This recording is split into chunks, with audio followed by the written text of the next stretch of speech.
Pemirsa, perang terhadap sampah plastik telah digaungkan, tetapi dalam kenyataannya masih 63,9 juta ton dalam satu tahun. Namun dari jumlah yang besar ini ironisnya hanya 7% yang bisa diolah.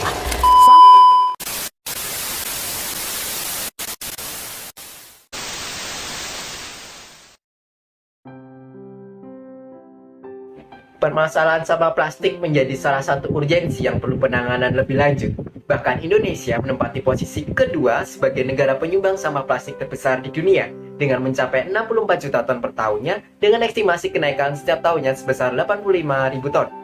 Keberadaan sampah plastik ini menjadi perhatian penting karena tidak dapat terdegradasi secara sempurna, membutuhkan waktu hingga 1000 tahun untuk terurai secara lebih lanjut, serta sampah plastik mengandung bahan berbahaya lainnya. Selain sampah plastik, limbah yang berpotensi mencemari lingkungan adalah limbah skapadi yang dihasilkan oleh sektor pertanian pasca panen. Menurut sumber yang ada, limbah pertanian di Provinsi Daerah Istimewa Yogyakarta mencapai kisaran 30 ton untuk setiap tahunnya dan hanya 5 hingga 10 ton yang dapat diolah dengan baik, sedangkan sisanya dibuang begitu saja ke tempat pembuangan sampah setempat. Tak hanya itu, pada sektor transportasi, menurut pengelola limbah Balai Yasa Yogyakarta, limbah oli bekas juga menyumbang sebanyak 55.250 liter setiap tahunnya dan diprediksi terus meningkat seiring bertambahnya jumlah kendaraan bermotor di Provinsi Daerah Istimewa Yogyakarta. Jika dibiarkan begitu saja, limbah oli bekas yang telah terkontaminasi berbagai zat pengotor seperti debu, logam berat, dan bahan berat lainnya dapat mencemari lingkungan, terutama pencemaran pada air.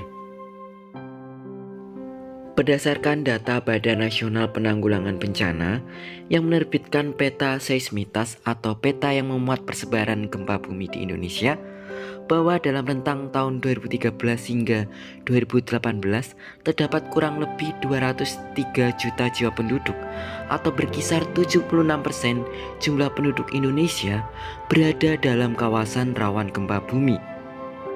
Pembuatan komponen arsitektural bangunan beriringan dengan trek angka pembangunan perumahan yang kian bertambah setiap tahunnya, sehingga dapat dipastikan bahwa permintaan komponen arsitektural bangunan juga dapat meningkat.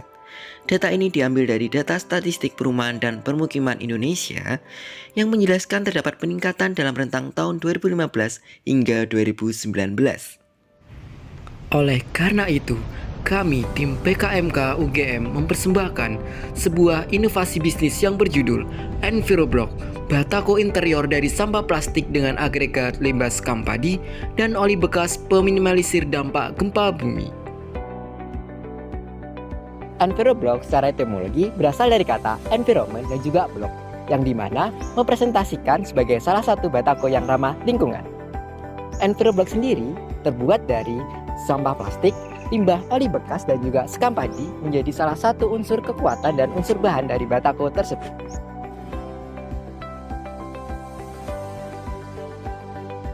Sampah-sampah yang menjadi salah satu bahan dari Enviroblock ternyata dapat menjadi nilai keunggulan dari batako tersebut loh teman-teman.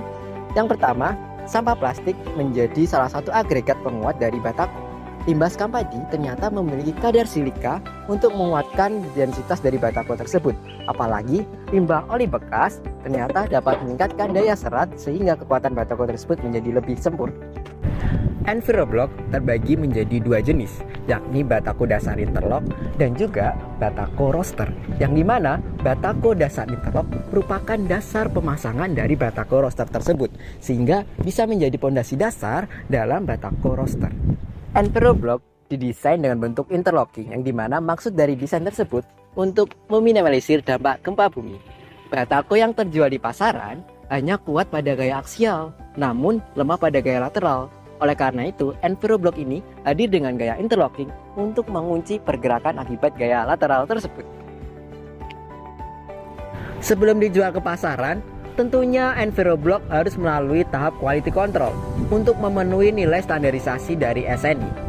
3 parameter yang harus dipenuhi Enviroblock ialah daya kekuatan, daya serap, hingga nilai konduktivitas termal.